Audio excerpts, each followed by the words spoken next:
ابتدا ہے رب جلیل کے بابرکت نام سے جو دلوں کے بید خوب جانتا ہے، دیکھتی آنکھوں سنتے کانوں کو حسن سمانی کا سلام پہنچے۔ آپ سب لوگ دیکھ رہے ہوں گے کہ عام انتخابات کی تاریخ کا اعلان ہونے کے بعد سیاست میں ہلچل جو ہے نا وہ نظر آنا شروع ہو گئی ہے۔ اس وقت تو بظاہر مسلم لیگ نون اور پیپلز پارٹی ہی مقابلے پر نظر آ رہے ہیں، لیکن آگے چل کر صورتحال بڑی دلچسپ ہونے جا رہی ہے جناب، جس کا شاید لوگوں کو اندازہ ہی نہیں ہے، بالکل اندازہ نہیں ہے۔ بہت ساری آج باتیں میں آپ کو بتاؤں گا۔ مسلم لیگ نون دوسرے صوبوں میں انتخابی اتحاد بنانے کے لیے کوشاں ہے، اور خاص طور پر سندھ میں اس کی انٹری اس کی سابقہ اتحادی پیپلز پارٹی کو ایک آنکھ نہیں بائی، اور بلاول بھٹو اور دیگر رہنماؤں کی جانب سے تنقید کے نشتر برسانا اس کا منہ بولتا ثبوت ہے۔ نون لیگ کے اجلاسوں کے حوالے سے میری بلبل جو خبر لائی ہے، اس میں تو مسلم لیگ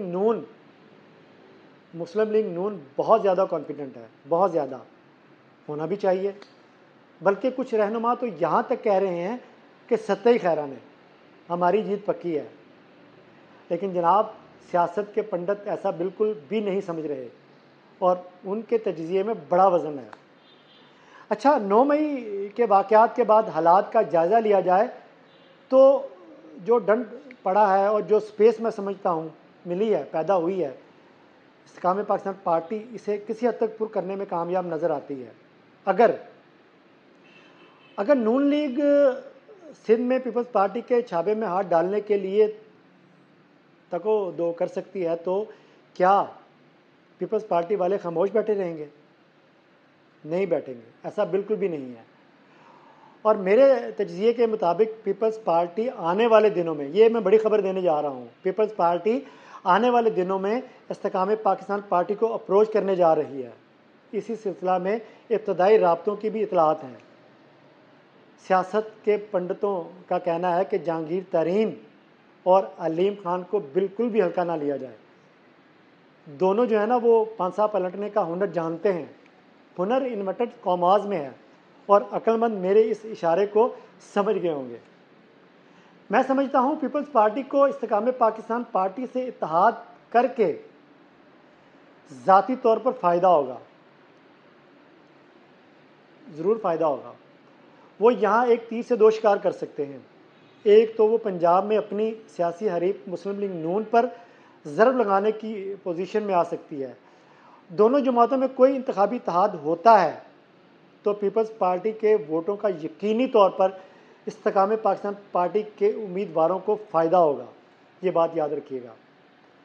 دوسری جانب پیپلز پارٹی کے بعد حلقوں میں جو الیکٹیبلز ہیں ان کی جیت بھی یقینی ہو جائے گی۔ میں پیپلز پارٹی اور استحکام پاکستان پارٹی کے ممکنہ اتحاد کی بات اس لیے کر رہا ہوں کیونکہ مسلم لیگ نون پنجاب میں پوزیشن مضبوط ہونے کی وجہ سے کسی سے انتخابی اتحاد نہ کرنے کا جو ہے نا وہ واضح اعلان کر چکی ہے۔ اس لیے جو آپشن بچتا ہے وہ یہی نظر آتا ہے جس کی میں بات کر رہا ہوں۔ دوسری جانب انتخابات میں پی ٹی آئی کے لیے بھی سارے راستے بند نہیں ہوں گے، اور اس کے امیدوار بھی آپ کو جو ہے نا وہ میدان میں نظر آئیں گے، اور اس کے ووٹرز کا بھی بڑا کلیدی کردار ہوگا۔ اب صرف مسلم لیگ نون ہی نہیں، پیپلز پارٹی اور سب سے بڑھ کر استحکام Pakistan party P T I کے ووٹرز کو اپنی جانب متوجہ کرنے کے لیے کوشش کرے گی، یہ بات یاد رکھیے گا۔ سیاسی پنڈت تو یہ پیش گوئی بھی کر رہے ہیں کہ آصف زرداری سیاست میں کچھ بھی کر سکتے ہیں۔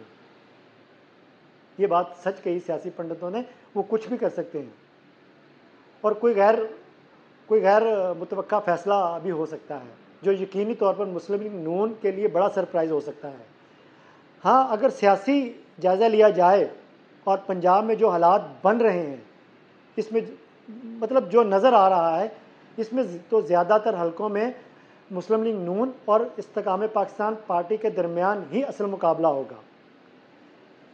اس سارے تجزیے میں تحریک لبیک اور جماعت اسلامی کی اہمیت کو کسی صورت نظر انداز نہیں کیا جا سکتا۔ یہ بھی کہا جا رہا ہے کہ مسلم لیگ نون جماعت اسلامی کو اپنے ساتھ ملا سکتی ہے، لیکن میں اوپر ذکر کر چکا ہوں